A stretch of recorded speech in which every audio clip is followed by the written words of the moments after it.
empezar, ¿les parece?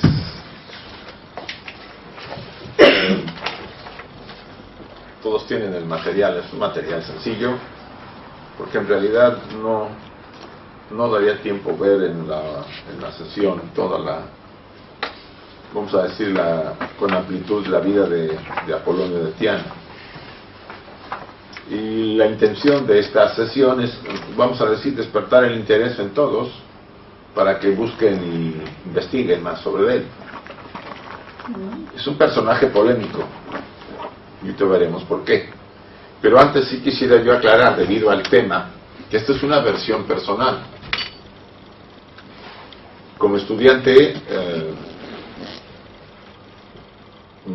trato de mantener, vamos a decir, un criterio sobre lo que presento, pero tengo mis preferencias, y eso no significa que ustedes la tengan que tener. O sea, en otras palabras, la libertad de pensamiento es importante, y aunque yo sea insistente y maneje yo la presentación de una manera determinada, no significa que estoy dogmatizando, simplemente es mi estilo. Si hay cosas que no les interesen mucho o no les agraden, lo que fuere, pues simplemente pasen de ellas. Porque, insisto, este tema es un tema, desde el punto de vista de personajes, polémico. Apolonio de Tiana, ¿quién no ha oído hablar de él en su vida? ¿Quién sabe algo de él? Poquillo. Por eso, porque se trató de que no se supiera demasiado de él.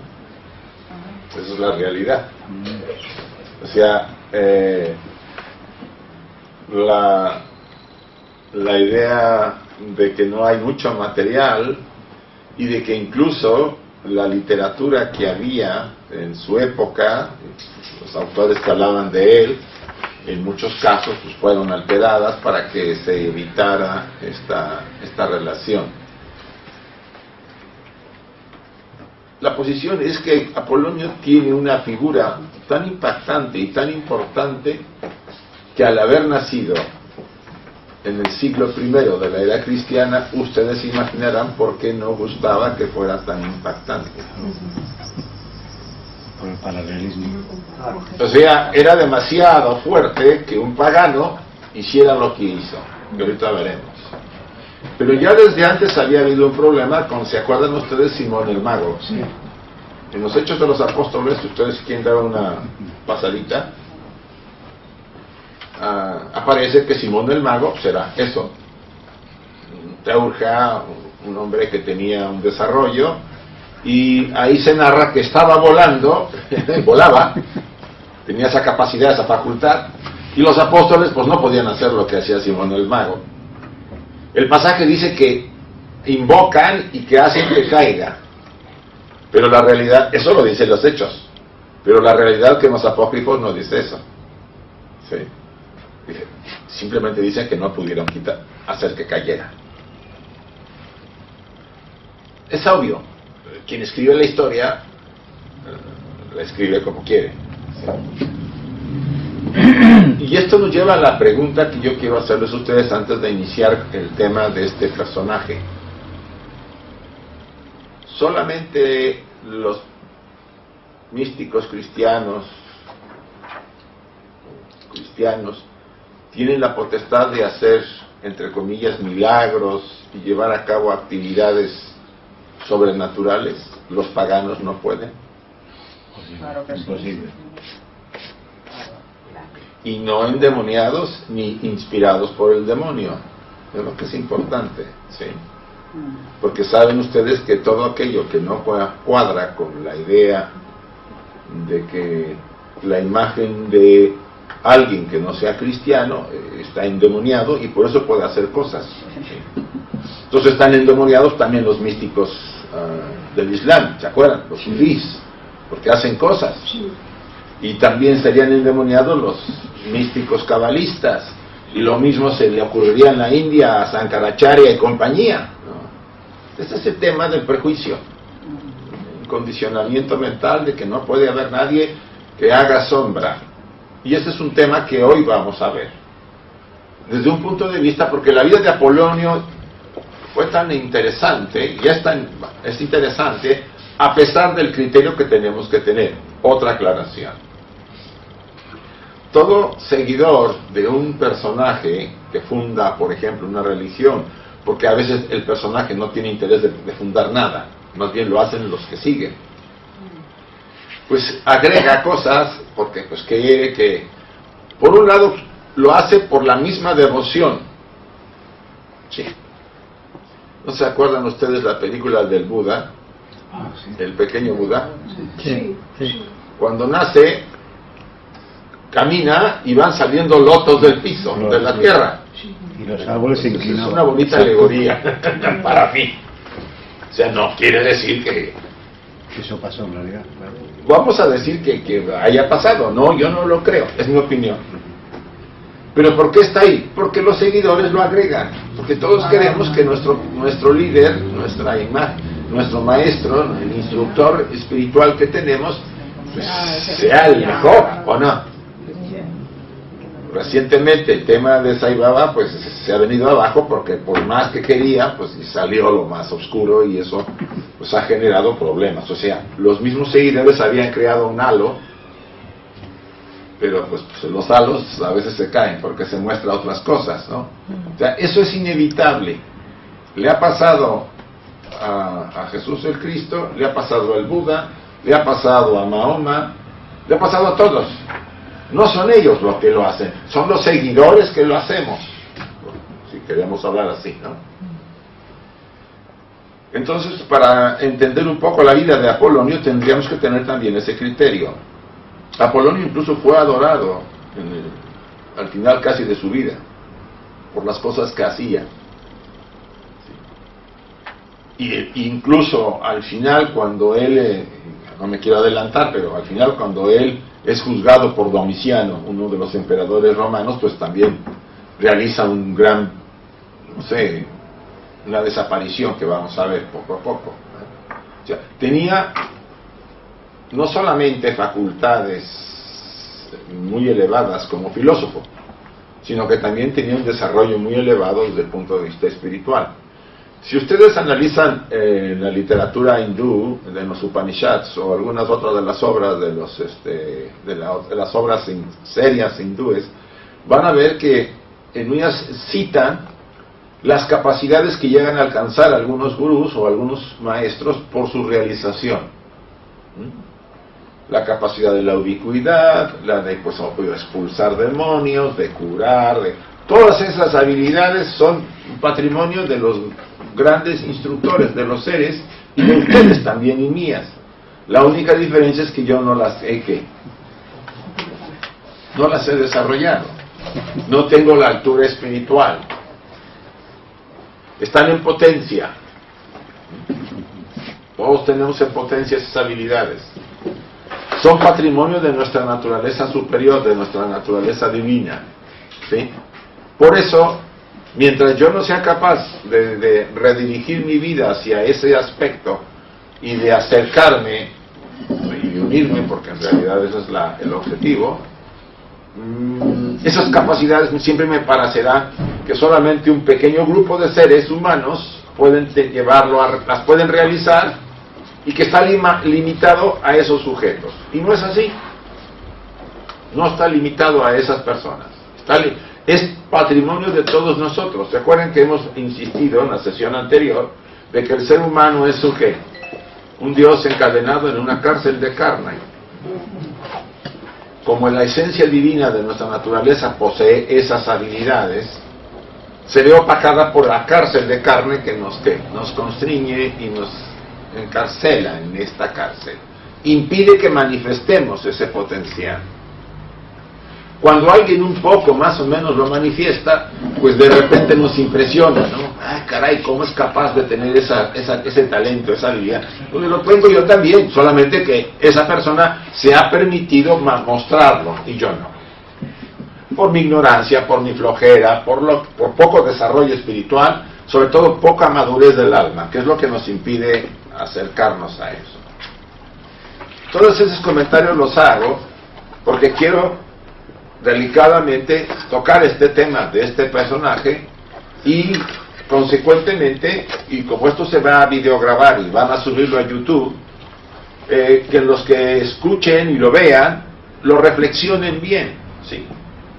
Todos tenemos esas capacidades, la diferencia es que no tenemos la madurez para poder expresarlas, dado nuestro limitado desarrollo interno. Los que lo hacen, no importan la tradición religiosa a la que pertenezcan, ni a la tradición filosófica, pueden hacerlo.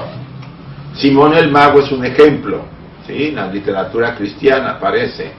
Apolonio es otro, y ha habido otros. A Hermes se le adjudican un montón de cualidades y capacidades, pero pues ya saben, la idea de aminorar a eso, porque pues no queremos que sea tan impactante, ¿no? Entonces, esa aclaración me parece pertinente. Bueno. Apolonio nació en una ciudad de Capadocia. Recuerden que los antiguos se ponían el nombre del lugar donde nacían, en Tiana, ¿sí? Capadocia, Tiana en Capadocia. Eso está en la zona, no en Grecia, sino se acuerdan en las colonias que tenían los griegos en lo que ahora es Turquía y toda esta zona, ¿sí? Él era griego, pero nacido fuera de Grecia, en los primeros años del siglo I después de Cristo. Ustedes ya se pueden imaginar, entre el 2 o el 3 nació, más o menos, y murió entre el año 96-98, aunque algunos autores dicen que rebasa los 100 años. En la obra en que yo me centré, que es la de Filóstrato, y eso yo se las recomiendo, la pueden ustedes conseguir. Hay varias obras, porque yo estuve revisando, pero Gredos tiene una buena, vamos a decir, tiene una buena calidad en sus obras. Esas son las de tapa dura, ¿sí? Azules. Van ustedes a buscarla y al final les daré los datos exactos. La vida de Apolonio de Tiana por Gredos, de Filóstrato. Filóstrato, que como aquí lo menciono, fue un autor, un filósofo, escritor, que vivió un siglo después de Apolonio, más bien unos años, no llegó al siglo, y a petición de la esposa de una autoridad muy importante, Julia Doma, ¿sí? Así se llamaba esta mujer. Esta mujer se rodeaba de gente muy capaz, literatos, pintores. Recuerden que todavía el siglo II, el Imperio Romano llega a su máximo, más o menos llega a su máximo por el 190. Todavía el imperio era el imperio, y dominaba el mundo completo, ¿no? Empieza a haber problemas pues a partir del 300 después de Cristo, ¿no? Pero hasta el 190, donde Marco Aurelio todavía extiende el imperio por el norte, Roma era la potencia. Julia Doma le encarga a Filóstrato que le escriba una biografía de Apolonio. No llegaba a los 100 años la diferencia de la petición. Y esta es la obra que ahora tenemos y que muchos estudiosos la han investigado y ustedes la pueden consultar. La de Gredos, insisto, es la mejor. Pero pues no van a poder evitar ustedes que el autor que la hizo, sobre todo en la introducción, porque en lo demás no puede meter la mano, diga, es que, porque Apolonio en un momento dado resucitó a una mujer, ¿sí? Para que vea por dónde va el tema. Dice, pero también lo hizo Jesús el Cristo. Digo, bueno, a mí que me interesa en esta obra que mencione al otro. O sea, es como el temor a que el lector, al ver que un personaje lo puede hacer, el otro se quede mentos, lo puso junto. Bueno, incluso le dedica en la introducción un capitulillo para tratar de ver por qué se polemiza, la polémica que hay. Yo no lo veo polémica, ni lo veo que le disminuya nada a Jesús el Cristo, su imagen, ¿sí? Ni compita. Jesús el Cristo es el Jesús el Cristo. Y Apolonio de Tiana era una gran alma, muy desarrollada, que tuvo un objetivo para su trabajo que había venido. Entonces, si somos capaces de entender que ha habido siempre grandes hombres con estas potencialidades, ¿no? con estas capacidades despiertas que todos poseemos, no entraríamos a esta polémica que ha generado pues muchas cosas. Apolonio era un pitagórico, él se preocupaba por conservar sus puros preceptos, vegetariano, también practicaba la abstinencia sexual, el uso de la vestidura de lino, interesado en la moralización del culto a los dioses. Todo esto es interesante. Primero, vegetariano. En el sendero espiritual sabemos cuando uno decide ir por la vía del sendero de la derecha o el sendero oculto, recuerden que hay una cosa que es el desarrollo natural. ¿Sí? Ustedes entran a una escuela, por ejemplo, a la Sociedad Teosófica, o a los Rosacruces, o a los del Cuarto Camino, a lo que quieran. ¿Sí? Es una enseñanza, uno se va desarrollando, pero hay un ¿qué? Un ritmo calmado, no hay exposición a nada más allá del lento caminar para ir preparando la estructura para futuros cambios, y quizá en futuras encarnaciones. Pero dentro de este sendero hay una vía, la llamada la vía oculta. Y la vía oculta exige ciertas condiciones. Que no nos alimentemos de animales porque están muy cercanos a nosotros. ¿Sí? Si todos pertenecemos a la unidad de vida y todo está correlacionado, el animal es el que tiene más conciencia después del hombre. Obvio, tiene más conciencia que las plantas. Y por supuesto, al final dejaríamos los minerales.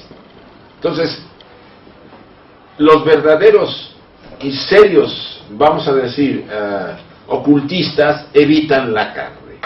¿Por qué? Primera, y aquí creo que adelante dice algo. No dice, no. Dice, repudió los alimentos animados como no puros y espesadores de la mente. ¿Sí? Los alimentos de animales, de animales y animales, hablo de aves, peces, todo.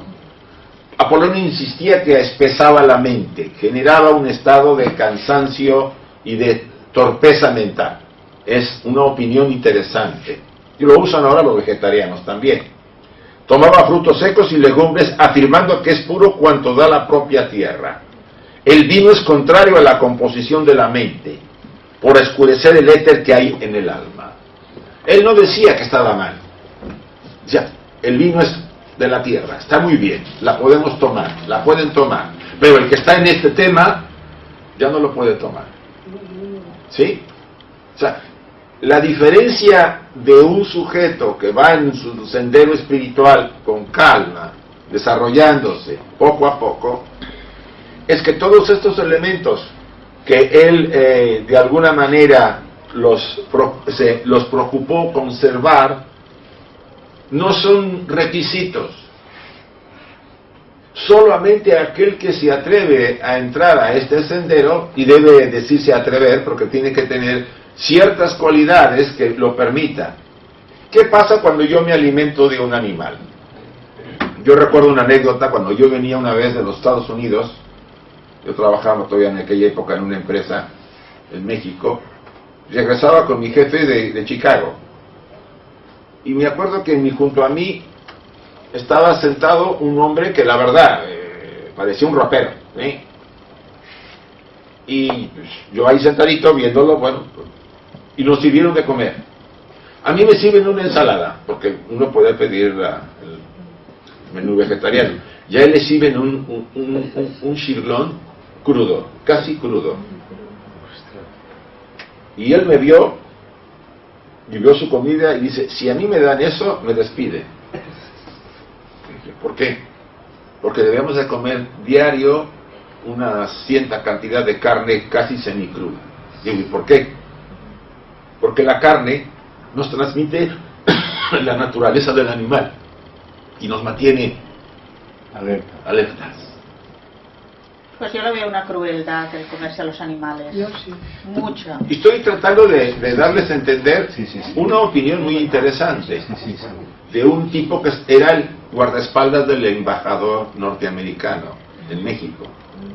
Sí, sí. Él tenía que estar vigilando y su alimento tenía que ir en función de ese producto que produce una vibración. O sea, nosotros somos lo que comemos. Sí, físicamente, sí. Después vienen las emociones que tenemos y los pensamientos que tenemos nos van convirtiendo en lo que somos. Pero el alimento determina muchas nuestras características, ¿sí? Y acuérdense que los hindúes ya hablaban de la rajásico, sátvico y tamásico, ¿no? Alimentos tamásicos, pues los que producen lentitud, flojera, ¿no? Hay ciertos productos, porque tardan más en la digestión, porque es muy pesada. Los rajásicos, que nos mantienen demasiado, ¿qué? Por ejemplo, el café es rajásico, ¿sí? Pero no digo que no los tomemos. Si sabemos equilibrarlos, podemos tomarlos. Y el tamásico es el que es el equilibrador. Las frutas, las legumbres, etcétera, que de las que estábamos hablando que está hablando aquí Apolonio. O sea, él defendía eso. Él era un pitagórico. Los pitagóricos tenían una disciplina muy fuerte. Abstinencia sexual. Interesante el tema de la abstinencia sexual. Aunque no hay muy buena prensa para el sacerdocio, porque pues el que no puede para meterse en eso, lo único que genera son ¿qué?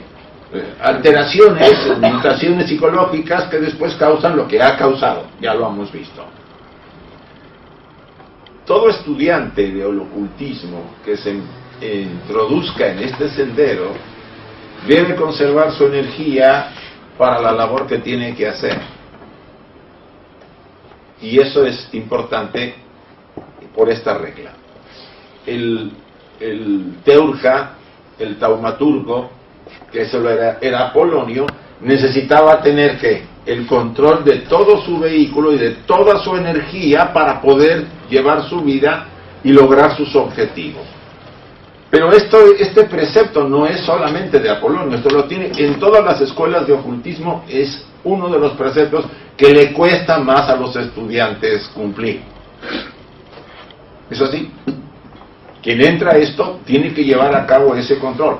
¿Qué es la energía sexual? Es la misma energía que me sirve ¿para qué? Para hacer una gran obra de arte, para ir a hacer la guerra, para matar a un tipo, para enseñar a un niño. Es la misma, solamente que está dirigida hacia el chakra Muladhara. Y lo activa y entonces yo tengo esos deseos. No se está en contra, como dice Apolonio, para el sujeto que está en un proceso aún de desarrollo, la relación. El problema está para el que está entrando a este sendero, que es muy exigente, porque nos exponemos a peligros muy grandes si no tenemos la fuerza y el equilibrio necesario para enfrentar las pruebas que vamos a sufrir. Es probable que les parezca, no sé, reglas un poco, no obsoletas, pero lejanas, antiguas. Esto en todas las escuelas serias de ocultismo se exige. Obvio, en las que no se exigen, andan haciendo ahí una especie de transmutación, que dicen ellos, que lo único que ha causado son problemas para los estudiantes. Pero yo no voy a entrar a la crítica sobre el tema de la Tantra Yoga, ¿sí? Eso es un tema aparte, no me meto a ese tema. Uso de la vestidura de lino. ¿Por qué de lino? Porque él practicaba el respeto a los animales y usaba el lino, que es una planta. Normalmente los que vestían lino se caracterizaban, eran reconocidos como filósofos. Él se dejó el cabello muy largo y vestía de lino y andaba descalzo. Muy interesante la vestimenta.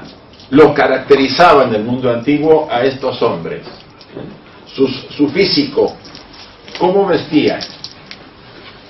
Interesado en la moralización del culto a los dioses. Gran parte de su vida, por no decirla toda, él se dedicó a visitar templos,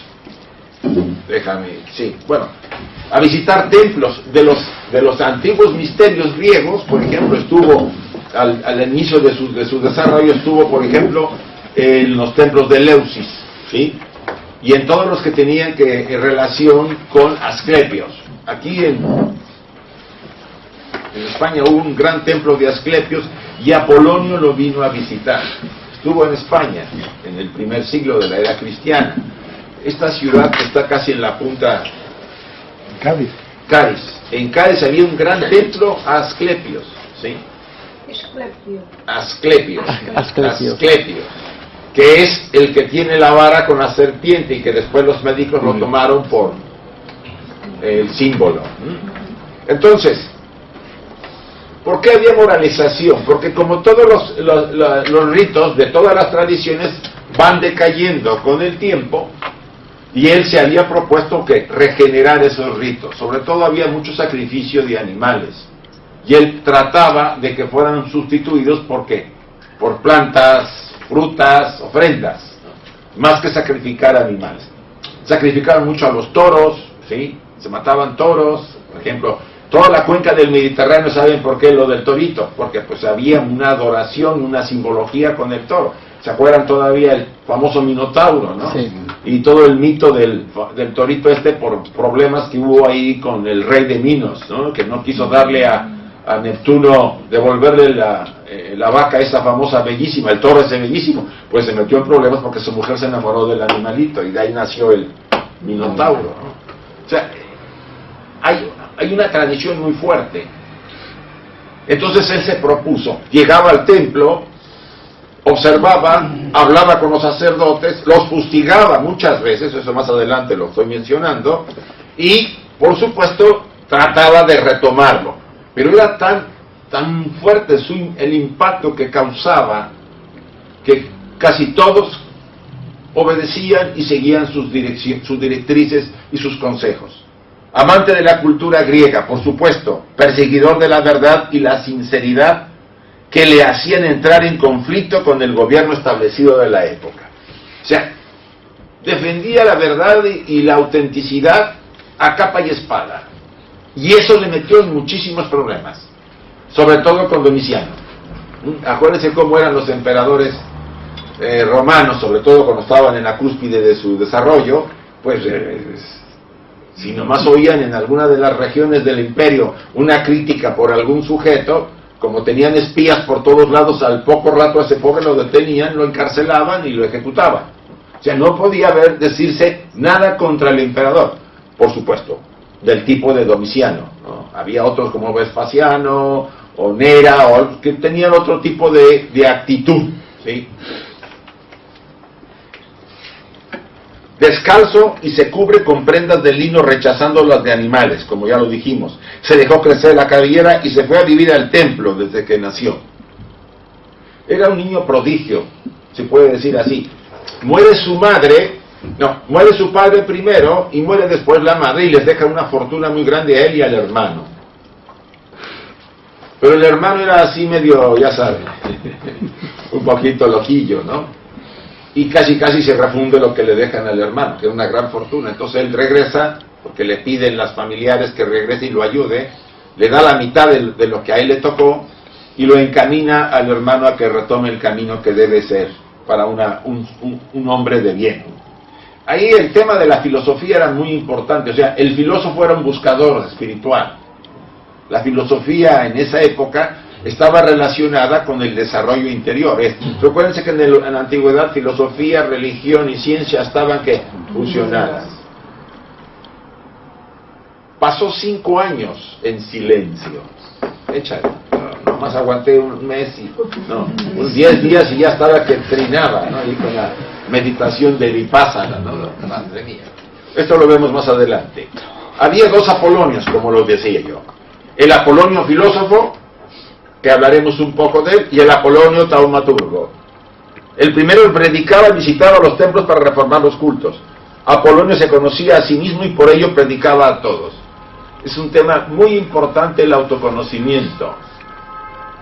Él mismo decía, por conocerme a mí mismo totalmente, puedo hablar con los demás y predicar sobre el tema. Fue un gran predicador, o sea, se reunía constantemente de gente y lo seguían muchísimos. Hay que darle la justicia al que lo merece, y la realidad es esa. No fue un personaje oscuro ni nada por el estilo, como se ha tratado de hacerlo por algunos padres de la Iglesia.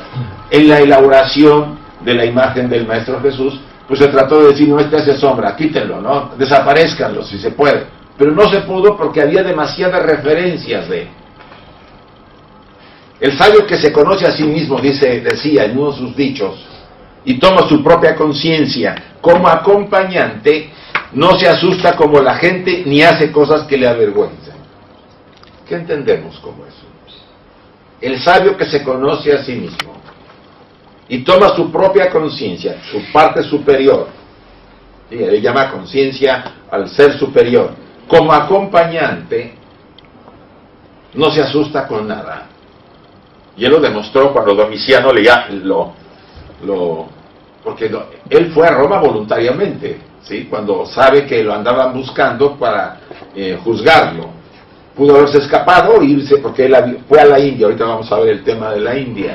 O sea, él pudo haber hecho cualquier cosa para evitarlo. No, él fue. Y no se asusta como lo hace la gente. Y ni hace cosas que le avergüencen. El sabio vive así. No el erudito. Sabemos muy bien que el erudito es el que sabe mucho, pero vive como nosotros. El sabio es un ser que adecúa su conocimiento a su visión del mundo, a lo que él cree y él profesa. Es coherente, íntegro. Y eso nos hace diferentes inmensamente de un ser así a nosotros. Hablo en general, no me refiero a nadie. Lo que quiero decir que la integridad es muy importante en el sendero de desarrollo. Y Apolonio, vamos a decir que presumía de ella, no con palabras, sino con su vida. Cuando le preguntó Euxenio a Apolonio, ¿por qué no escribía con opiniones tan nobles como las que él tenía, como las que escuchamos anteriormente? Dijo Apolonio, porque todavía no he guardado silencio. Y a partir de entonces consideró guardar silencio durante 5 años. ¿Por qué 5 años? La escuela pitagórica, algunos dicen que la exigencia eran de 3 años, pero otros autores hablan de 5 años. ¿Qué objeto tiene el guardar silencio? ¿Qué piensan ustedes cuando se guarda silencio? La palabra es un gran desgaste, es una energía. Yo a veces cuando doy algunas charlas termino con un hambre que digo, uy, me voy a devorar a ver qué hay acá, porque todo, así, Cuando doy esos talleres muy largos, digo, yo necesito comer algo, porque o sea, el desgaste de estar hablando, y yo me meto mucho cuando hablo, me quita energía. Entonces, la palabra, cuando se sabe conservar, y se sabe, dice a los pies del maestro, habla cuando consideres que lo que vas a decir es bueno, verdadero y útil, y si no, todo el mundo andaría con la boca cerrada, ¿verdad? Andaríamos con la boca cerrada, porque andamos hablando de cada cosa. Y bueno, lo interesante es que los pitagóricos exigían eso. Después se exigían pues conocimientos de geometría, conocimientos de astronomía o astrología, porque en aquella época era la astrología, etcétera, etcétera. Y vegetarianismo. Los pitagóricos eran vegetarianos.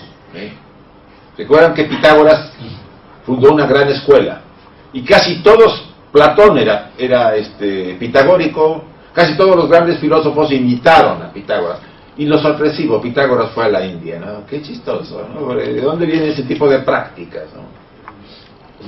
Entonces, guarda silencio. ¿Por qué? Y una cosa que también he notado, aunque el sonido sabemos por todo lo que nos enseña la tradición oculta y la enseñanza antigua, que tiene que ver con la creación. El sonido crea, es un poder para desarrollar. Ustedes cuando oyen su nombre por alguien que les dice su nombre, ustedes se recrean. Nos agrada oír nuestro nombre y no nos digan, oye, tú dame eso, a que te digan Liliana o Pedro o Pablo, dame eso. Se siente uno diferente. El nombre, el sonido del nombre reafirma al sujeto, le da fuerza. Y algunos comunicólogos lo saben y se aprenden los nombres de la gente con la que hablan, porque saben que al decir su nombre la otra persona se siente muy cercano. ¿Sí? Pero haciendo a un lado eso, cuando uno deja de hablar, uno acumula energía. Y esa energía, de alguna forma, Apolonio lo menciona, ¿no? Cuando primero guardaré silencio y después escribiré, después empezaré mi labor. Y ya, de alguna manera, todo esto son partes de ese conocimiento que nos dice la tradición que debe seguir un estudiante. ¿Sí? Osar, ver y callar, algo así, es otro concepto, ¿no? Atreverse. Atrévete, Querer, osar y callar. y callar. O sea, calladita la boca te ves mejor, ¿no? Cosa que nos cuesta mucho. Apolonio escribió varias obras, de las cuales unas quedan referencias por otros autores. Por ejemplo, se sabe que escribió una biografía de Pitágoras, y esto lo cita Jámblico en su obra. Jámblicus es uno de los grandes autores de esa época, ¿no? Un poco siglo. Escribió, yo le he leído a Jámblicus Los Misterios de Egipto, que también le dedica a Gredos, bastante buena, ¿sí? Jámblicus se dedicó mucho a la teurgia. O sea, todos ellos estaban envueltos o sea, ubíquense en la época. Los grandes sacerdotes, los que seriamente seguían la disciplina, tenían capacidades, lo que llamamos ahora poderes, facultades. No estaba, insisto, estaba limitado solamente a un grupo, lo poseían varios. En las escuelas gnósticas como Valentino o Harpócrates o algunos otros autores, se habla que poseían facultades y que las aplicaban para ayudar a la gente en diferentes grados. Entonces, este tema es un tema que podría dar para mucho. Su entrega a las reformas de los ritos y las prácticas a los dioses le llevó gran parte de su vida, de sus viajes. Él viajó mucho por todo el mundo conocido y llegó hasta la India, fustigando a los sacerdotes, como lo dije, y a dejar los sacrificios de animales, que no se excedieran tampoco en la medida al hacer sacrificios u ofrendas. Hay una anécdota que cuenta Filóstrato, que un día él llega a uno de los templos y hay grandes cantidades de ofrendas y de animales que se van a sacrificar. Y él le pregunta a los sacerdotes, ¿por qué tanto esto? Es que fulano de tal, que era un sujeto muy importante en la ciudad, había dedicado todo esto al Dios. Dice, ¿pero cómo? Si aún no le ha hecho todavía el Dios el favor, o sea, se estaba adelantando. Entonces se entrevista con este hombre, y este hombre pues lo que estaba tratando de hacer era que limpiar sus actos criminales, dándole a la iglesia, al templo, ofrendas en gran cantidad. Y él le dijo, no aceptes nada, le dijo a los sacerdotes, de este hombre, porque quiere limpiarse con las ofrendas, que los dioses no la van a recibir, a pesar de que las traiga y las tenga acá. O sea, vean la mentalidad de él, muy firme en la forma en que los ritos se deberían llevar a cabo, ¿sí? Obvio, todo ritual, toda tradición religiosa va perdiendo, va decayendo, ¿sí? Con el tiempo. Después se convierte en una especie de automatismo, ¿no? Yo he oído a gente que lee, a unos sacerdotes que dicen la misa como si estuviera, aunque lo enchufan en un disco. Otros no, otros la viven. Conozco a uno en Cáceres, impresionante, que se dedica a trabajar mucho por la gente pobre, que está muy metido con compromisos para la gente. Una vez fui y hicimos un programa de televisión con él, nos entrevistó, etcétera. Y ustedes se impactan como si hay gente que está muy comprometida, no nomás yo al que conocí, pero bueno, sabemos que hay mucha gente en África y en otros lugares, verdaderamente, por eso no podemos generalizar. Lo interesante acá es que parte de su vida y de los viajes fue para eso, recuperar los antiguos misterios, sobre todo, por ejemplo, él quiso participar en los misterios de Eleusis. Saben ustedes que los grandes misterios de Eleusis se celebraban en mayo, se celebraban los menores y en septiembre los mayores, un año después. Y cuando él quiso celebrar los menores, el sacerdote, pues sabiendo quién era, dijo que él no podía hacerlo. La envidia siempre la ha habido a pesar de lo que fuere. Y Polonio le dijo, ¿y por qué no puedo participar en estos misterios? Estoy dispuesto. Y le dijo algunas cosas. Y entonces se convenció el sacerdote y lo dejó que participara. Hay una declaración que vamos a ver más adelante.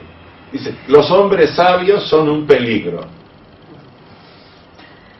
La gente no los quiere en general.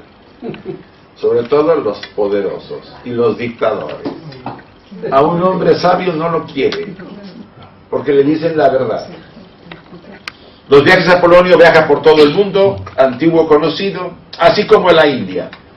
Se hace acompañar de Damis. Damis fue un sirio que conoció en una de esas visitas que hace a unas ciudades, y se convierte como se convirtió para el maestro Jesús Juan. ¿Se acuerdan que era su bien amado? Damis va a ser pues vamos a decir, el que aquí sí le anotaba los dichos de él, porque mucho de lo que Filóstrato escribe se debe a los escritos que dejó Damis. Damis lo acompañó a todos los viajes que hizo, excepto que cuando entraba para hablar con algunos sabios, le decía, tú no puedes entrar. Tenía un desarrollo menor. ¿Se acuerdan que el Buda también tenía a un personaje? No me acuerdo ahorita su nombre, pero también era Ananda, creo que sí, ¿verdad? Sí. O sea, es como si estas grandes figuras tuvieran a un ayudante.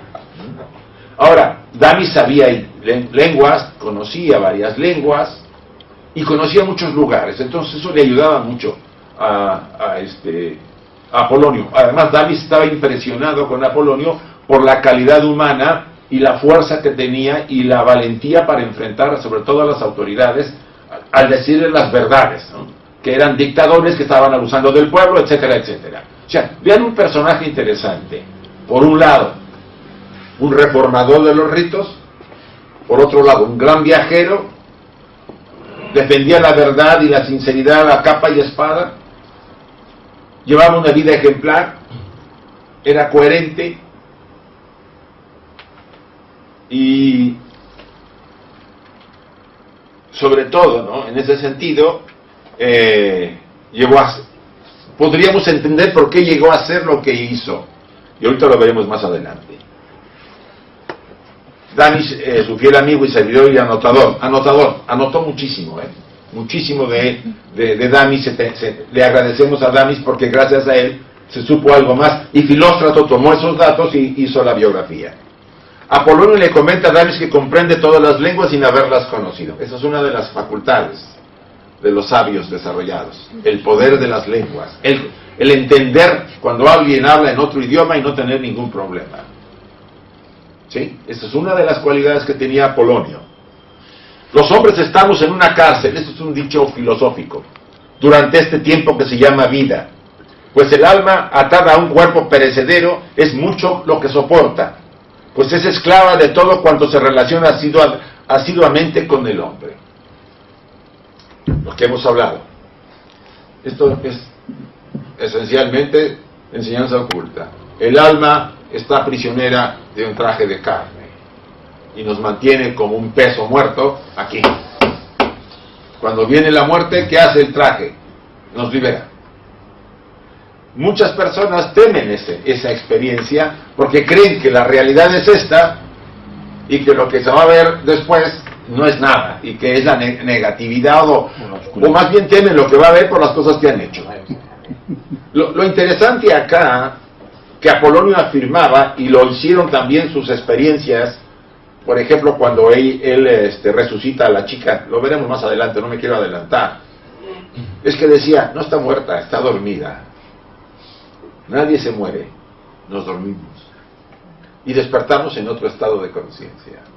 No existe la muerte, el alma no puede morir nunca, el traje es el que nos deshacemos de él. Ustedes cuando tienen ropa vieja, ¿qué hacen? Pues la regalan, ¿no? O sea, algún día esto se va a poner viejo y ¿qué vamos a hacer? Pues por obligación, porque no vamos a poder ponerle más parches y va a tener que decir, vámonos, pues hay que soltarlo. Filóstrato precisa que los poderes de Apolonio se deben a una especial a una especial accessis. ¿Qué significa? A un desarrollo interior en conexión con su naturaleza superior. Actividades propias de la sabiduría humana, del verdadero sabio, muy desarrollado. Apolonio no era un sabio más, era uno de los grandes sabios. Por ejemplo, la primera, interpretaba los sueños. Muy bien. Mirad. Recuerden que ya en el Antiguo Testamento se menciona que Daniel interpreta, José interpreta, ¿se acuerdan? Las vacas gordas y las vacas flacas. O sea, no podemos decir que porque él la interpreta y él no es cristiano, está mal. Ya viene eso en las tradiciones, ¿sí? La base para interpretar los sueños se necesita una gran intuición y un gran desarrollo interno para poder realmente interpretarlo bien. Poder sobre los espectros. Varias veces, sobre todo, a personas poseídas. Un día, vamos a llegar adelante. Éfesos, conocen la ciudad que fue desarrollada por Alejandro el Magno. Quien no ha ido a Éfesos se pierde de una maravilla increíble. Está en la costa turca. Es bellísima. Sí. Bueno, él estuvo ahí y un día él supo, por clarividencia, que la ciudad iba a venir una plaga. Él fue a Éfesos a tratar de decirle a la gente que se cuidara porque iba a haber una plaga muy fuerte. Pero la gente decía él era muy arrogante. También lo dijo Pablo. Recuerden que Pablo tiene una carta a los Efesios. Y en la carta les dice, vuestra arrogancia es muy elevada. O sea, muy interesante la coincidencia entre lo que dijo Pablo y lo que él menciona cuando los visita y les dice, va a haber aquí un problema muy grave. Y les recomendaba cosas, pero ni caso. Él se fue a otro lugar que le llamaron. Cuando ya la epidemia había entrado, fueron por él los efesios a traerlo para que la pudiera... Dice, vayan, vamos al templo. Todo el pueblo se acercó con él y fueron al templo. Y en el templo había un hombre, parecía un mendigo. Ahí estaba, con los ojos cerrados, todo empobrecido, ya saben, como un mendigo. Y dice Apolonio, apedréenlo. Pues la gente, ¿cómo que aún vamos? Apedréenlo. Y como el cuate tenía autoridad, le tiraron. Y al tirarle las piedras, se transformó el tipo y era una ¿qué? Era un espectro, una entidad, ¿no? Cambió totalmente y lo apedrean, se llena de piedras y cuando quitan las piedras se encuentran ahí un animal muerto, muy desfigurado. No había limosnero. O sea, la tradición antigua habla de que muchas de las pestes que asolan a la humanidad, estamos hablando de aquella época, y yo tampoco diría que no ahora, pero vamos a hablar de ese tema. Era generada ¿por qué? Por este tipo de entidades, que se producía porque atraían, los karmas de las ciudades atraían a estas entidades, ¿sí? La vivencia de la ciudad. Acuérdense por qué destruyen Sodoma y Gomorra. ¿Por qué lo destruye Jehová? Porque eran ciudades corruptas, ¿sí? Entonces le dice a Lot, más que a Lot, no, a Noé, ve a sacar a tu primo, tío, lo que fuera de ti, y a la familia, y porque la vamos a destruir. ¿Por qué? Porque es corrupta. Y él empezó a rogar, oye, si hay algunos no la destruyo, pero empezó a bajar porque no había, nomás su familia.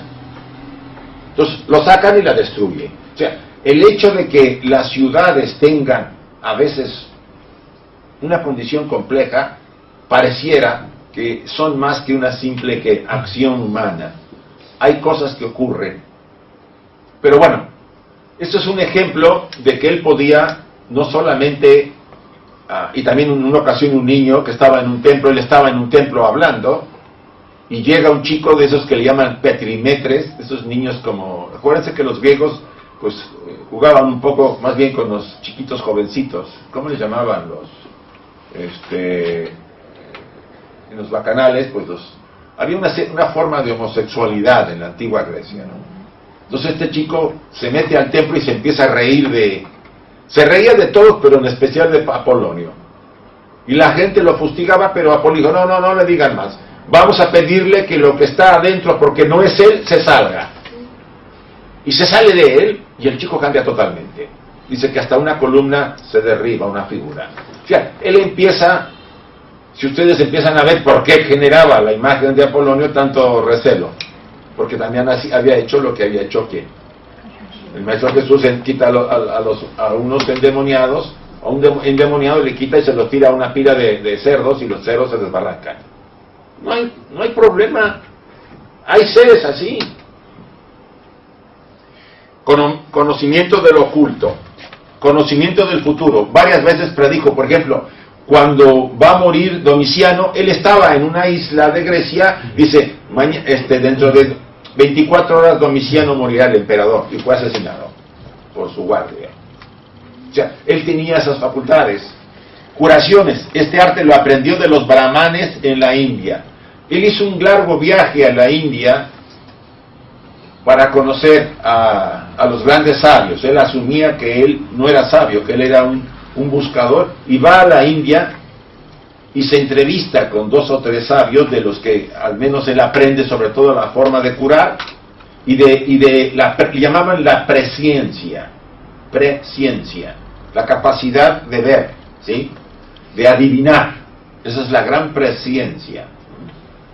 Se hizo famoso por eso después, porque lo superó a los sabios a los que le enseñaron. La resurrección de una muchacha. Aquí hay una imagen más o menos sacada. La chica la llevaban en viandas, ¿sí? Había muerto, era una familia muy pudiente de la ciudad, y pasa donde estaba Apolonio, la gente llorando. Se iba a casar esta chica, iba a haber un matrimonio, y el pobre, el que iba a ser su marido, pues estaba desesperado, pues se le había muerto la novia, y le dice, no, detente, no está muerta, está dormida. Todos se quedaron así, se acercaron, le quitó la tela que la cubría, le dijo unas palabras al oído y la chica despertó. Después la familia le quiso dar muchísimo dinero, pero no sé, cientos de miles de dracmas. Dijo, no, es para la dote de la chica. No le interesaba lo material. O sea, vean las características. Les voy describiendo las características, que son las características de los grandes maestros de la humanidad. Unos tienen más de un tipo, otros tienen más de otra. Por eso se cuida mucho en la tradición oculta la enseñanza oculta. Tiene que haber ciertos requisitos cumplidos. ¿Por qué creen que se ha ocultado? Por los poderes que hay, por las fuerzas que se mueven. Cualquiera de este tipo de cualidades, de habilidades, para una persona llena todavía de problemas y de contaminaciones, ¿qué creen que haría? Pues ir a ver la cuenta de su jefe, ahí leerle la mente para ver cuánto tiene en el banco y sacar el dinero, engañar a alguien usando algún truco. O sea, lo usaríamos y nos destruiríamos. Juan Viñas, en un reciente vídeo que estuve viendo de él, menciona, uno de los principales objetivos de las grandes escuelas ocultistas es proteger a los que se inician, a los nuevos, a los estudiantes, porque es un peligro para que ellos sepan cosas que no deben saber todavía hasta que no cumplan los requisitos. O sea, no es porque se quiera ocultar y que unos cuantos lo sepan, es porque es necesario hacerlo, por el peligro que corremos. Pues podemos volver locos o destruirnos, como ha ocurrido. Exorcismos que le aprende de Yarkas. Yarkas fue el sabio que conoció en la India.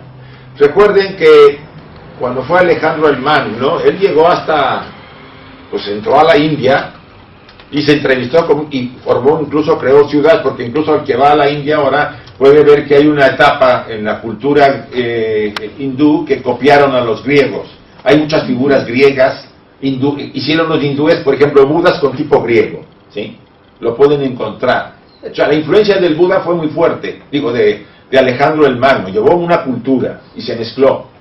Entonces había sabios que hablaban en griego, pero decía Damis, no, pues aunque no hablara en griego, él lo entendía todo, yo no entendía nada, ¿no? O sea, Damis, y no lo dejaba entrar cuando hablaba con ellos. Dices, estas son cosas que tú no puedes todavía escuchar, y no es para que te sientas mal. Espérame y después nos vemos. Bueno, liberación de su pierna de cadena. Bueno, eso es otro de los fenómenos que se menciona por Filóstrato. Estando en prisión por Domiciano, recuerden que él voluntariamente estaba todo encadenado, y estaba junto a él Damis, que también lo había acompañado, y Damis no acababa de ver quién era Apolonia, o sea, no sabía la naturaleza de Apolonio. Y Apolonio le muestra que saca la pierna de las cadenas con unas, dice Damis, sin invocar, sin decir nada, sacó la pierna y la volvió a meter. Y dice, ahí me di cuenta, lo dice en su escrito Damis, quién era Apolonio. Nunca lo había yo conocido, y ahora menos. Él habla que está hablando con un Dios, no con un ser humano. Al final, Apolonio lo dice, no me puede hacer nada Domiciano, porque no soy mortal. Es muy interesante esta afirmación. Se trasladó mágicamente Apolonio desde el tribunal hasta Dicerquiaquía, a una ciudad cientos de miles de kilómetros de Roma. Visión a distancia de la muerte de Domiciano. Vean todas las habilidades. Curaba animales y conocimiento de lenguas. ¿Sí? O sea, curaba animales. Restituía la vitalidad a los animales. Esta es la parte del Apolonio taumaturgo. ¿Sí? La parte que genera mucha polémica.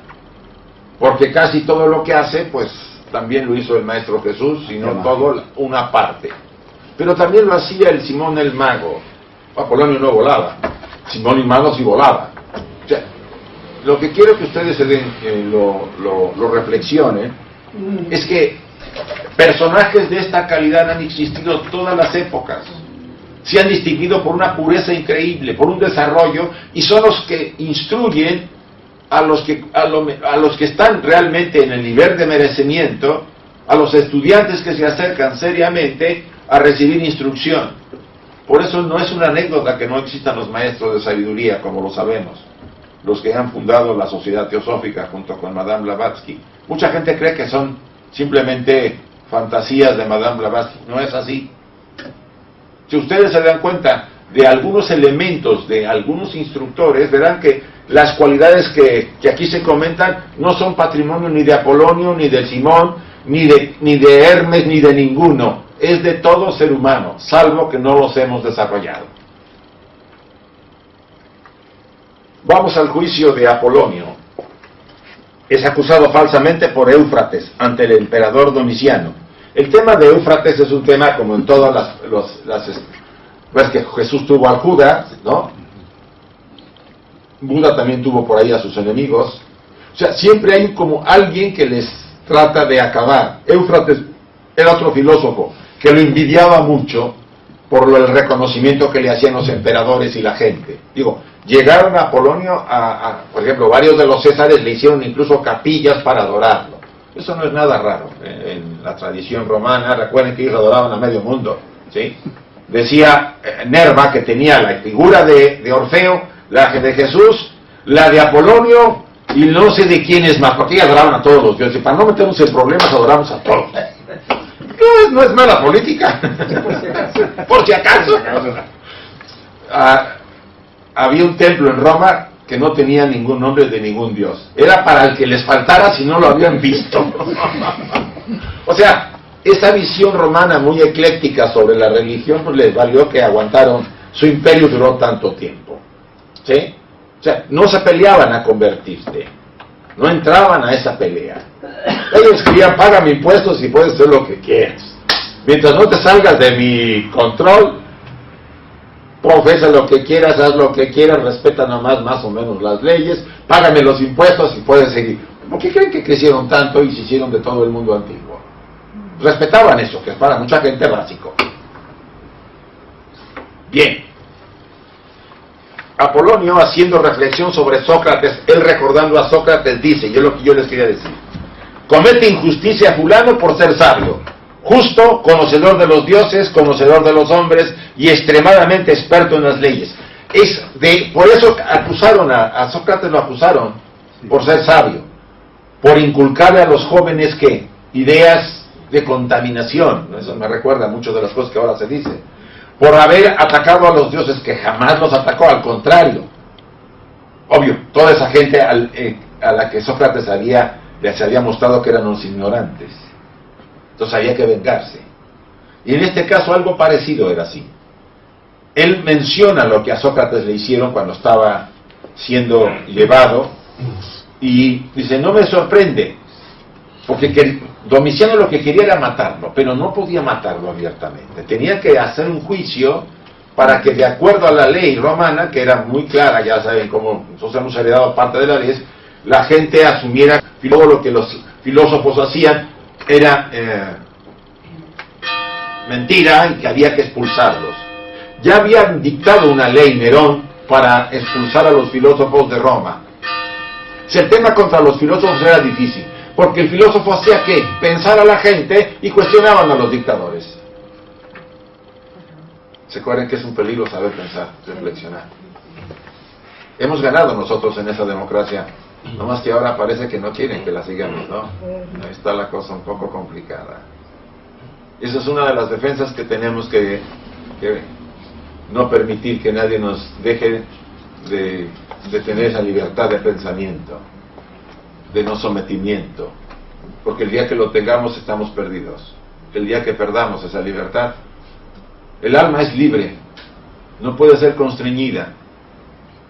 Por eso es importante, y Apolonio dio ejemplo toda su vida de esa libertad, de la verdad, de la justicia, del equilibrio. Un hombre sabio muere por aquello a lo que se ha consagrado. ¿Cómo lo ven? Por eso le dijo a Domiciano, no tengo problema. Si tú me quieres matar, problema, no, mátame, no tengo ninguna, yo muero porque me he consagrado a esto y en eso. Nerón tuvo el mismo problema con un filósofo llamado Demetrio. O sea, unos siglos antes, o un tiempo antes, cuando Nerón gobernaba, Demetrio era otro filósofo de este tipo. No con esas cualidades de Apolonio, pero era un filósofo que era justo, veraz, llevaba una vida equilibrada, y enfrentó a Nerón porque le decía que no cantaba bien, cantaba muy feo, y Nerón pues no le gustó. Y lo quiso enjuiciar para matarlo, pero se defendió también Demetrio por la firmeza y la caridad, que lo perdonó, Nerón lo perdonó y creo que lo desterró. Entonces, aquí está hablando Apolonio con Demetrio y con Damis, antes de ir a Roma, y le dice: un hombre sabio muere por aquello que se ha consagrado. Ustedes y yo moriríamos por lo que profesamos. Está difícil, ¿verdad? ¿Te acuerdas cuando vimos la vida de Giordano Bruno? Eso que te hagan chicharrón. Está difícil, ¿verdad? Y así en la Edad Media, porque eras judaizante, venías tierritas y te los querían quitar, te acusaban que tenías pactos con el demonio, a la hoguera. Es difícil este tema de vivir y morir por lo que nos hemos consagrado, ¿no? Pues mucha gente en la guerra civil murió por eso, ¿no? Porque creyó en algo y al final dijo: yo no me retracto. El tema del retractarse es una de las cosas que aquí le exigía Domiciano. O sea, no solamente quería que se retractara, sino que traicionara a Nerva y a otros cónsules que estaban gobernando en Egipto para darles también, ¿no? Es que imagínense estos césares que mataban a todo aquel, andaban con espada para ver quién se asumía que estaba haciendo un complot, ¿sí? Pues yo, respecto a mi propio cuerpo, no corro ningún riesgo, ni podré morir bajo una tiranía. Y lo demostró. Pero soy consciente de que traicionar a los hombres virtuosos que me siguen, si no me sustraigo a las consideraciones de mis acusadores. ¿Qué quiso decir con eso? Yo no voy a mí no me van a hacer nada. No me pueden hacer nada. Y lo demostró al final. No me puede tocar nadie. Pero si estoy preocupado no es por mí, es por los que me siguen, porque tenía una gran cantidad de gente que lo seguía. Y gente muy buena, ¿no? Ustedes, una de las cosas que más ayuda a la gente a admirar a alguien es que ustedes vean a alguien que practica lo que profesa. O al menos yo lo admiro a la persona, porque muy poca lo hace. Y esa es una forma de predicar. No predicas con la palabra, predicas con tu ejemplo. Y eso es lo que necesitamos ahorita. Gente que viva lo que profesa. Y no nos diga cosas y por otro lado nos engañe, ¿no? La demagogia está en pleno. Lo interesante acá es que Apolonio, en ese sentido, se preocupaba por la gente que lo seguía y tenía temor que a eso sí se los ajusticiara Domiciano porque eran amigos de él, porque eran sus seguidores. Y como se distinguían por llevar la tela de lino, cabello largo y descalzos, pues era fácil de identificarlos. Por eso Adamis, cuando llega a Roma, le dice, cámbiate la ropa porque no quiero que a ti te vayan a... Sí, obedéceme, le dice. Cámbiate el peinado, ponte otra ropa, ponte zapatos, porque no quiero que pases por uno amigo mío en este momento. Yo tengo que enfrentar solo el juicio. Mi opinión es que el sabio que se conoce a sí mismo y toma su propia conciencia como acompañante, no se asusta como la gente ni se avergüenza. Ya lo habíamos dicho antes, pero quería repetirlo. ¿Cuán difícil es que nos conozcamos? ¿O no, chicos? ¿Por qué? Ustedes tienen deseo de conocerse. ¿No les va a dar miedo a lo que van a ver ahí? Ese es el temor. Que no vamos a ver cosas solamente bonitas. Puede ser que lo que vean sea tan horrendo que les dé miedo como en la obra de... Matri. No, la pastilla. No, el cuadro de... El cuadro de Dorian Gray. Cuando de Dorian Gray ve el cuadro en el sótano tan monstruoso, que era su sombra, era tan horripilante ante la belleza de él y casi inmortal porque no moría, no envejecía, había hecho un pacto con el demonio. Entonces, yo no digo que todos tengamos un cuadrito como Dorian Gray, pero no cantamos mal las rancheras. Y de que tenemos algo, lo tenemos, ¿o no? Sí. Envidia, ira, rencor, sensualidad así, racismo y quizá cosas más fuertes, pero bueno, pues eso es parte de la naturaleza, ¿sí? Y no me digan que no. Todos tenemos secretos, ¿o no? Y menos, espero que no tengan dobles vidas, porque sería ya muy complicado. Mantener una doble vida es muy difícil, aunque a veces las tenemos, ¿no?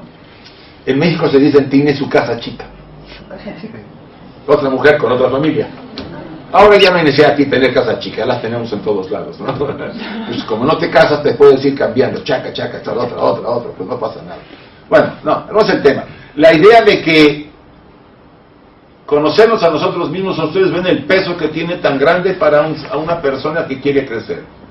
Si el oráculo de Delfos lo decía, hombre, conócete a ti mismo, no lo decía por hacerle propaganda, lo decía porque es la clave para nuestro desarrollo y crecimiento espiritual. De todas las escuelas, no nomás de una, de todas.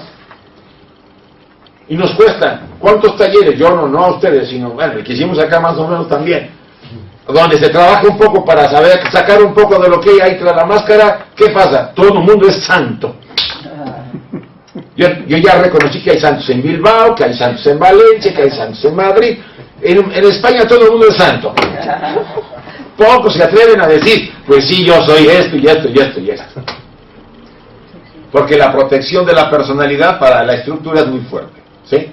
La hemos elaborado durante varias vidas, entonces de repente querer ver lo que hay tras la máscara, pues no, nos da miedo. Nos da miedo porque sabemos lo que puede haber, o por lo menos lo presentimos. Si la mente hace la mejor elección, la conciencia acompaña al hombre a todos los templos, calles, recintos sacros, lugares de residencia de los hombres, aplaudiéndolo y cantándolo, incluso cuando duerme. ¿Qué quiere decir esto? Si somos capaces, cuando habla de la mente, él habla de la mente concreta, de la personalidad. Si la personalidad hace la mejor elección, la conciencia superior, ¿qué? Va al unísono y no tenemos problemas durante nuestra vida, a donde estemos, incluso dormidos. No hay pesadillas. ¿Qué es una pesadilla? A ver, normalmente la pesadilla se distingue porque hay ¿qué? Miedo en sus variantes, ¿o no? Llámenle como quieran, puede haber miedo, terror, puede haber de todo, pero es miedo. ¿Por qué el miedo en una pesadilla? ¿Qué quiere decirnos la pesadilla con el miedo? Que hay algo que ¿qué? Que no está equilibrado, que no está ubicado, que estamos pasando por delante de eso, que lo queremos dejar de vivir, ¿sí? Hay muchos. Yo les había recomendado la vez pasada la obra esta de la medicina del alma, ¿se acuerdan? Yo les recomiendo que si la quieren ojear, es bastante interesante, de Eric Rolf. Él menciona que muchas de las patologías que nosotros los humanos tenemos, ¿no? Dolores del cuerpo, problemas psicológicos, son solamente síntomas que el alma nos manda para que, ¿qué? Tratemos de vivir lo que hemos dejado de vivir. Siempre tienen un aprendizaje. Él dice, tiene un tesoro que me tiene que comunicar. ¿Qué me tiene que comunicar? El secreto está ahí. La enfermedad viene porque yo dejo de hacer cosas. Eso es una manera de verlo. A él le llama eso medicina del alma. Y el libro está bastante interesante y lo pueden conseguir. Es un libro muy económico. Medicina del alma, de Eric Rolf. Y ese señor da cursos acá, creo que en España. Y se ve que lo hace bien. O sea, no es que venga él a resolvernos la problemática, pero dice, varias de los síntomas que tenemos los seres humanos no se debe realmente a una enfermedad directa. Es como la tensión, dice, a ver si me haces caso a través de este síntoma. ¿Sí? Lo que quiero decir con esto es que si somos capaces de equilibrar nuestras vidas, y eso significa seguir los designios de nuestro corazón, la vida totalmente cambiará. Olvídense de problemas, depresiones, ansiedades, estrés y todo lo que nos acompaña actualmente a todos. El problema de eso es que hemos llevado el cuerpo hasta un nivel en que el cuerpo dice, mira, o le paras, o te mando todos los síntomas que tú ya sabes que has tenido, ¿no? La famosa fibromialgia, que está de moda, ¿no? Bueno, de moda, yo he oído mucha gente. ¿Qué es la fibromialgia? Normalmente son dolores, ¿no? Nadie lo sabe, primero. Es muy interesante. Pero son dolores del cuerpo, la persona tiene que darle, apenas, está tensa.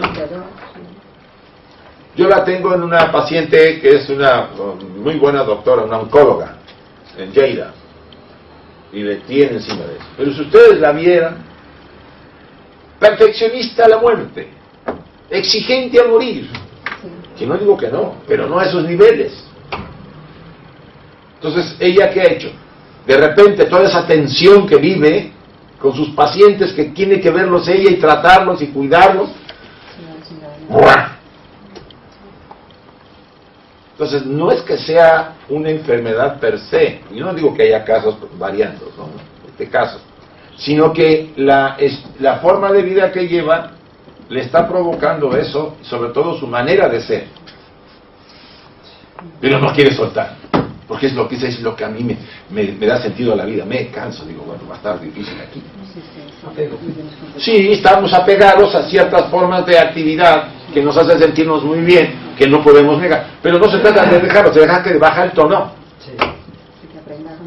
Sí, que aprenda a relajarse. Le dan muchos masajes, se mejora, pero después de regresar, vuelve a ver. Y además tiene un jefe que le encaja. Un jefecito de esos que es el maestro adecuado para darle duro y suelte ella. No, si lo vemos desde este enfoque, nos vamos a dar cuenta que las experiencias son para aprender. Y la gente que encontramos y que nos causa problemas son para qué. Acuerdo cuando vimos el tema de no resistáis al mal. La gente que se opone es una resistencia. ¿Para qué? Para que la supere. No es que el mal en sí, per se, esté ahí. Es que si no hay esa resistencia, yo no voy a progresar. Así que no traicionaré, él le dice a Damis y a Demetrio, tampoco a mí mismo, sino combatiré al tirano. Junto con Damis partió a Roma. Firmemente animado, Damis, por las palabras de Apolonio, se sometieron al proceso que el emperador dictó. Primero los metieron a una mazmorra con otros. Y ahí se puso a predicarle a los otros y empezó a convencer a todo el mundo, Apolonio. Luego lo entrevista a Domiciano a solas, ya saben, no se va a exponer. Y Apolonio se defiende sin ningún problema. No da muestras de flaqueza, tampoco lo insulta. Recuerden que la asertividad es una cualidad, ¿sí? Yo puedo enfrentar al que sea si digo la verdad. Él lo responde en un pasaje. Si por decirle a Domiciano la verdad me vi en prisión, ¿qué me ocurriría si fuera veraz? Si no fuera veraz. O sea, por decir la verdad me prisionó, me mandó a prisión. ¿Qué me va a ocurrir si no digo la verdad? Pues si aquel, lo que le parece digno de prisión es la verdad, a mí es la mentira. Defendía mucho la verdad. ¿Cuántas mentiras decimos al día? Yo en mi época decía 30 a la semana. Y las contaba. Cada día digo, 5, 8. Y ahí voy apuntando. Ahora pues no tantas. Probablemente las cuento con las manos, pero de repente se me chaplea y sale. Más que una mentira, exageraciones. Porque la mentira también, la exageración es una mentira. Es que llegaron aquí a la sala el lunes, había como 100. No, pues hombre, no exagerado, nada más había 30, 20, ¿no? ¿Cómo que 100? Bueno, a veces nos da por inflar. Los leos somos muy infladores, ¿sí? No, ya me he ido cuidando eso, ¿no? Antes me metía en problemas. Lo que quiero decir es que la verdad, como dice en el emblema de la Sociedad Teosófica, no hay religión más elevada que la verdad. Está difícil, ¿verdad?, en esta época practicar esa religión, ¿no les parece? Sobre todo por lo que hemos armado, porque hemos hecho ahí un menjurje de sistema en que la mentira pues es parte de, ¿o no? Y se miente por todos sabores y colores, ¿no? Mientes para evitar, mientes para que no tengas un problema, mientes para que la familia no se enoje, de todos sabores mentimos. Y nos vienen a decir que hay que decir la verdad siempre. Uy, pues hay que intentarlo. O como decía a los pies del maestro, si vas a decir una mentira, mejor cállate la boca, no digas nada si vas a mentir. En último momento pues prefiero callar y no decir nada a mentir. No es fácil, porque tenemos que estar muy vigilantes para no mentir, o ser un alma como Apolonio, en que no necesitaba vigilar, era la verdad la que le salía. Apolonio se defiende de forma veraz ante el emperador y finalmente le dice, pues no me matarás ya que no soy mortal. Y desaparece ante sus ojos, se desvanece ante sus ojos y todo el tribunal que lo juzgaba. Y se queda así Domiciano, ve a todos diciendo, ¿y ahora dónde se fue? Y de repente así, sin que Domiciano se pone a ver un libro. ¿Se acuerdan a Bush lo que hizo cuando lo dijeron de las torres de...? Sí. Igualito que Bush, no más que 2000 años antes. El libro estaba al revés. Estaba al revés el libro, ¿no? ¿Se cayeron las torres? Sí, se cayeron. Y estaba así porque, hombre, hay quien sabe aparentar más, ¿no? Vamos a decir que sabe mentir bien. Este cuate ni eso, ¿verdad? Perdónenme que critique a Bushito. No, Domiciano es lo que lo... O sea, no supo interpretar la desaparición frente a él de Apolonio. Porque no lo podía matar. Se lo había dicho. No soy mortal, no me puedes matar. Y eso es lo que los grandes maestros de sabiduría pueden llegar a alcanzar. Y ustedes y yo en alguna futura encarnación, espero que no sea tan lejana, porque... Pero esa capacidad de inmortalidad todos la llevamos. La esencia nuestra nunca muere. El traje es el que muere. Y seres como Apolonio, ¿se acuerdan que ahí se habla de santos que de repente cuando mueren no se echan a perder y cosas así, ¿no? O sea, no estamos hablando de cosas tan extrañas. En este caso, Apolonio muere mucho después. Y parece muy interesante la forma de morir. Dicen que en este caso se va.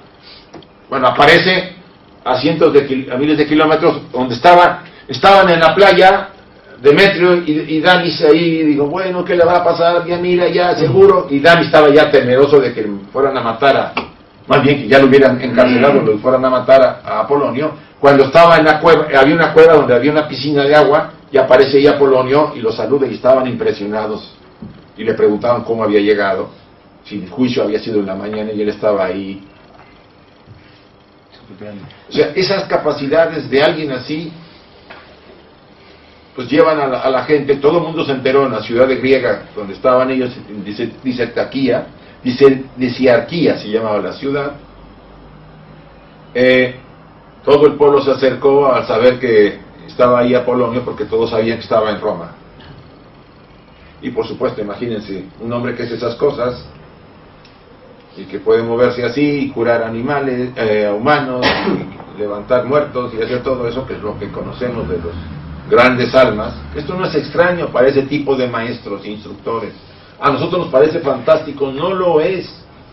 Fantástico es que ustedes y yo no hagamos nada para llegar a hacer eso, y que estemos todavía pensando que la vida del ser humano es comer, dormir y hacer el sexo, y ya no hay más. Eso lo hace un animal también. Y no somos solamente animales, somos seres divinos encarcelados en esta cárcel de carne, con un animalazo que traemos todos, ¿o no? Sí. Sí.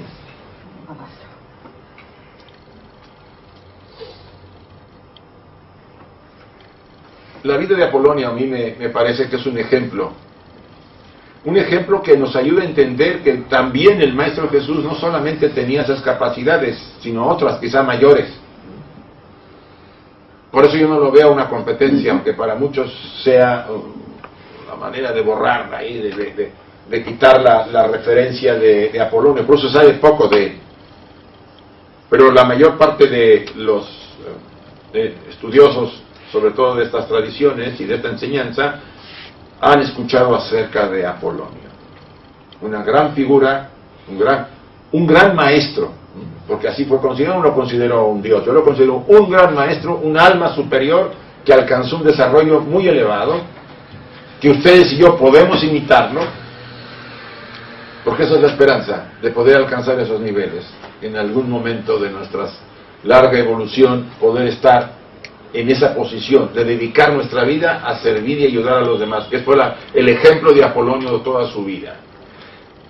No mentir, ser sinceros, proteger al desvalido, enfrentar a los tiranos, llevar una vida pura, proteger a los animales,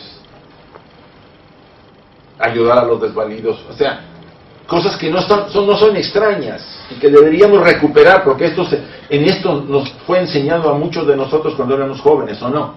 Y que ahora parece todo esto fuera de época, tonterías, esnovismos, ¿no? Mentir, ¡ay, eso! No, cuando digo esas cosas digo, bueno, caray, con razón estamos como estamos, y en qué época vivimos. Hemos perdido la brújula hace tiempo y hay que recuperarla. ¿Cómo? Tratando cada uno de hacer su mejor esfuerzo para vivir lo que profesa, aunque sea poquito, pero que lo haga.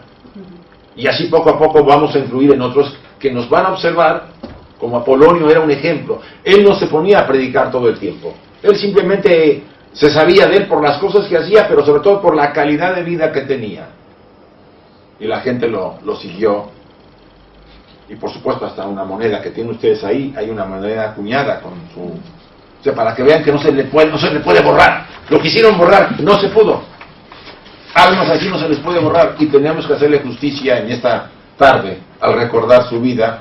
Probablemente yo me he saltado muchísimas cosas. Lean la obra de Filóstrato.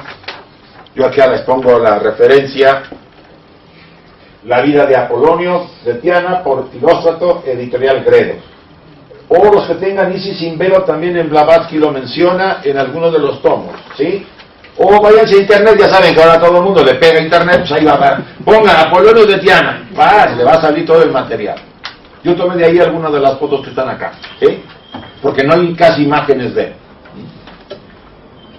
Y también les hago la propaganda de la radio, que me hizo el favor aquí nuestra amiga tu nombre. Yo soy malo para Melissa, soy malo para los nombres, lo reconozco. La actual programa de Luces en la Oscuridad aún no se establece oficialmente. Está Pedro buscando, pero Jordi, el ayudante, le encargó Pedro que a todos los que somos colaboradores fuéramos a esta estación. Yo no he podido ir, pero van muchos. Radio Canal Barcelona 106.9 FM. ¿Sí? Los sábados de 24 a 3 de la mañana, de sábados a domingos. Si no, hay una... En internet hay. Ponen la Radio Canal y le sale. Yo espero ir cuando venga de un viaje que voy a hacer. ¿Sí? Sí. Y también les quiero de una vez decir que las próximas sesiones que vamos a tener, porque ya yo me tengo que conchavar a merced antes de que ocurra, o me quedo sin fechas, ¿sí? 23 y 30 de septiembre tenemos 2 sesiones, y después en noviembre 4, 18 y 25 vamos a iniciar los mitos 9, ya vamos por el 9º. Les pongo las fechas para que lo sepan. No es el octavo, no sería el octavo. El 8º, ¿verdad? Sí. Bueno, pero es igual, no pasa vale. nada. Pues aquí No, lo tengo octavo que poner sería diferente. No, yo creo que este es el 7. 7, por eso ese será el octavo. Ese será el octavo. Sí. El 8º, sí.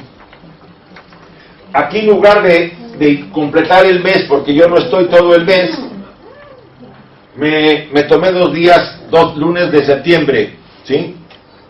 Bueno, son 5 sesiones en lugar de 4. Voy a apenas escoger los temas, espero que les interesen los temas que voy a escoger. Todos relacionados de alguna forma con los grandes mitos. Ahora voy a buscar otros mitos de la tradición hindú. Voy a buscar, ¿sí? ¿Mitos que han vivido o Mitos. o mitos Mitos. de los escritos que son dioses, que llamamos los dioses? O Mira, no sé? hay de todo. Por ejemplo, quieras o no, Krishna y Arjuna, que son los grandes avatares, o por lo menos Krishna es un gran avatar, pues de ellos se desarrolla todo el Bhagavad Gita, que es la Biblia hindú. Entonces, de alguna manera pudiéramos decir que el Mahabharata, de donde se saca, ocurrió algo de eso, como la guerra de Troya con Odiseo, ¿no? Entonces hay una mezcla, el mito tiene una mezcla de realidades y de ficciones. Pero lo importante, yo siempre he comentado esto, imagínense ustedes que estamos ahorita hace 2000 años, en época de Apolonio, vestidos de otra forma, por supuesto, y estamos en un templo, ya hay una divinidad de los dioses del Olimpo, y se va a llevar a cabo los misterios de Eleusis, y está el gran Hierofante e invoca a Deméter, la gran diosa madre, y aparece. Nos da un yuyu. Nos da un yuyu porque la mentalidad de esta época es que no me creo nada, y si me lo creo tiene que ser de un grupo, de lo demás es el demonio. Pues váyanselo creyendo, es posible, sí, los teurcas lo podían hacer. Simplemente vean que en la práctica cristiana se está haciendo cierta forma de magia, cuando se convierte el vino y el pan en lo que se supone es el cuerpo de Jesús, ¿o no? Es una forma, transmutación, ¿no? Dicen por ahí. O sea, lo que pasa es la educación y la mentalidad en la que hemos sido educados. Pero ustedes y yo hemos estado en esa época, en otras vidas, y guardamos reminiscencias de aquellas especiales ceremonias donde realmente los seres divinos bajaban a la tierra porque la devoción era otra forma de hacerse. Yo no digo que no hubo descrédito después y se echó a perder mucho, porque pues toda tradición va perdiendo, ¿no? Los grandes misterios cayeron en el descrédito por muchas razones, ¿sí? Se convirtieron después porque los que la inspiraron y los sacerdotes serios pues fueron perdiendo. Apolonio será nuestro objetivo, reformar todo eso. Pero la mentalidad que tenemos, aunque nos pase, como decía un amigo, aunque pase un gran instructor junto a ti, no te la vas a creer, porque ya estamos educados a que solamente lo que el materialismo ha socavado mucho la mente, la conciencia de los seres humanos, y es a lo que nos debemos oponer. Nuestra naturaleza no es solamente material, es divina, y nuestro futuro es divino, no material, y lo tenemos que defender. Primero, probablemente con el estudio y la convicción, después con la vida practicando lo que hemos estudiado, y entonces veremos que el ejemplo de Apolonio no fue simplemente una fugaz experiencia de alguien, ni fue una mentira, fue una realidad, porque esos aspectos se desarrollan y todos los llevamos en potencia. Muchas gracias, chicos, ya es la media. Gracias.